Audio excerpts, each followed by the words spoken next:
Alors, je vais vous expliquer comment remplir une feuille de poule pour notre tournoi du Dojo Franc-Comtois à Saône. Je vais vous donner les petites méthodes afin d'éviter toute erreur lors de notre tournoi. Alors, ici, j'ai 4 noms, donc c'est une poule de 4. Ce que je peux faire tout de suite, c'est barrer la poule de 5, la poule de 3 et la poule de 6. Comme ça, je me concentre uniquement sur ma poule de 4 et ça m'évitera de faire des erreurs, d'aller remplir dans une autre poule, d'aller choisir les combats dans une autre poule. Alors, première chose, je vais entourer le premier combat, le 1 contre le 2. Le 1 contre le 2, le 1 contre le 2, donc le numéro 1 ici c'est Arnaud, contre le 2, je mets un petit point. Le 2 c'est Thibaut, le 2 contre le 1, le 2 qui arrive en face du 1, je mets un petit point. Le combat se déroule, le numéro 1 bat le numéro 2 Hippon, donc je vais mettre 10 points pour celui qui a gagné. Thibaut n'a rien marqué, donc Thibaut a perdu, je lui mets 0 points. D'accord ? Je barre le combat terminé, j'entoure le combat suivant. Et ça, c'est vraiment la méthode qu'il faudra appliquer. Il ne faudra pas essayer d'appliquer une autre méthode sans entourer, sans barrer. C'est la meilleure façon de se tromper. En plus, vous aurez sûrement une poule, 2 poules, 3 poules. Et du coup, c'est un facteur pour se tromper. J'entoure le combat numéro 2, donc le 3. Je prends le 3. C'est Franck contre le 4. 3. Et je vais jusqu'à la colonne 4.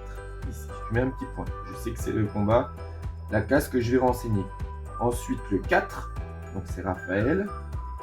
Je prends la ligne de Raphaël et je vais jusqu'à la colonne 3. Ici.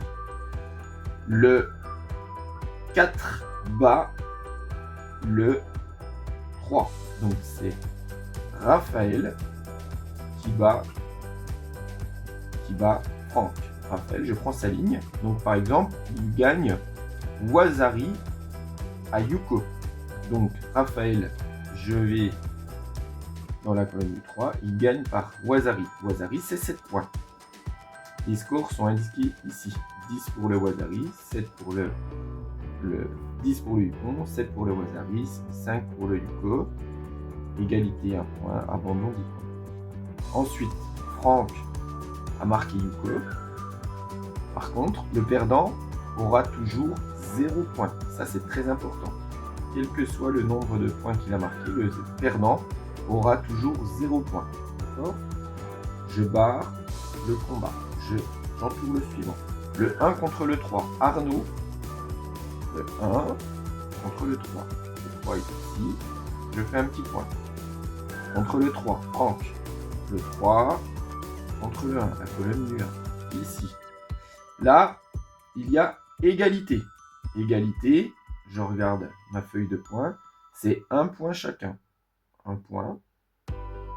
1 point. Et là, en fait, c'est important de mettre 1 point pour les égalités et 0 pour ceux qui perdent. Parce que certains vont dire, oui, mais il a marqué Yuko, on devrait mettre son Yuko. Non, un perdant a toujours 0 point. Quelqu'un qui aura perdu 3 combats, mais qui aura marqué 5 Yuko, un Yuko à chaque fois, si on additionne, ça fait 15 points. Quelqu'un qui aura fait 3 égalités, eh ben, il a 1 point, ça lui fera 3 points. Donc en fait, le perdant ne peut pas avoir plus de points qu'un combat égalité. Voilà, ça c'est la règle. Un perdant, toujours 0 point. Je barre le combat. Le combat qui est terminé, j'entoure le suivant. Le 2 contre le 4. Le 2, c'est Thibaut. Je vais jusqu'à la colonne 4. Je mets un petit point. Le 4, c'est Raphaël. Hop, ici. Et par exemple, Raphaël bat Thibaut par Yuko. Donc 0 pour Thibaut. Thibaut, le 4 ici, la colonne 0. Ensuite, je bats le combat, je prends le 1 contre le 4. Arnaud contre le 4 ici. Le 4 contre le 1 ici. Le 1 bat par Ipon le numéro 4. Le 4 avait marqué Wazari. Donc il y a Ipon contre Wazari. Mais je mets 0 à Raphaël, même s'il avait marqué Wazari. Je barre le combat. J'entoure le 2 contre le 3. Le 2 contre le 3. Thibaut gagne son combat du co contre le 3. Franck contre le 2 au 0. Voilà, j'ai fait tous mes combats. Maintenant, nombre de victoires. Nombre de victoires. Ici, c'est 2 victoires. Une égalité. Je note l'égalité, d'accord? Ici, il y a une victoire. Ici, il y a une égalité. Ici, il y a 2 victoires. Ok. Donc, j'ai une égalité au niveau des victoires. Je vais regarder le nombre de points. Et j'ai une égalité et et 2 victoires. Donc, logiquement, c'est Arnaud qui est premier. Là, il n'y a pas de suspense. Donc, premier, Arnaud. Ensuite, le deuxième, c'est celui qui a 2 victoires. Ce sera Raphaël. Le troisième, c'est évidemment celui qui a une victoire parce que ce sera plus de points qu'une égalité. Donc, troisième. Et ensuite, mon quatrième, ce sera ici Franck. Donc, premier, deuxième, troisième, quatrième. Voilà comment on établit les scores. Deuxième cas de figure. Alors, deuxième exemple. Là, dans ce tableau-ci, j'ai Arnaud qui a 2 victoires. 2 victoires, 20 points. J'ai Thibaut qui a 2 victoires. 2 victoires,